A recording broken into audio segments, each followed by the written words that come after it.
Wise வணக்கம் மக்களே. இன்றைக்கி நம்ம கிச்சனில் பார்த்திங்கன்னா நம்ம ஸ்டைலில் ராஜ்மா பிரியாணி தாங்க பண்ணியிருக்கோம். இது ராஜ்மா புலாவ் தான் பேர் சொல்கிறாங்க. பட் நமக்கு தெரிஞ்சது பிரியாணி தானே, அதனால் நம்ம பிரியாணினே பேர் வச்சிட்டோம். வழக்கம் போல் எண்ணெய் ஊற்றிட்டு மசாலாலாம் போட்டுட்டு ஜிஞ்சர் கார்லிக் பேஸ்ட் போட்டுட்டு அதுக்கப்புறமா கொஞ்சம் தக்காளி வெங்காயம் எல்லாம் போட்டுட்டு ராஜ்மா வேக வச்சுருந்தோம் தனியாக. அதை நல்லா வேக வச்சுட்டு சூப்பராக ஆயிடுச்சு.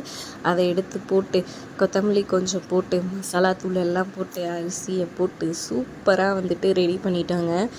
அதுக்கப்புறம் கொஞ்சம் தண்ணி, முடிஞ்சால் தேங்காய் பால் இருந்தால் தேங்காய் பால் ஊற்றி செஞ்சோன்னா செம்ம டேஸ்ட்டாக இருக்குங்க. தேங்காய் பால் இல்லாத காரணத்தினால நம்ம தண்ணியை ஊற்றிக்கணும். அதுக்கப்புறமா 2 இல்லைனா 3 விசில் நம்ம அரிசி போடுறதுக்கு ஏற்ற மாதிரி போட்டுட்டு நம்ம எடுத்தோம்னா சூப்பரான ராஜ்மா பிரியாணிங்க. செம்ம டேஸ்ட்டாகவே இருந்துச்சுன்னு சொல்லாங்க. என்னோடய ஸ்டைலுங்க. நீங்கள் எப்படி பண்ணுவீங்க? இதை வித்தியாசமாக பண்ணுவீங்களா? ராஜ்மா பிரியாணி உங்களுக்கு பிடிக்குமான்றதை மறக்காம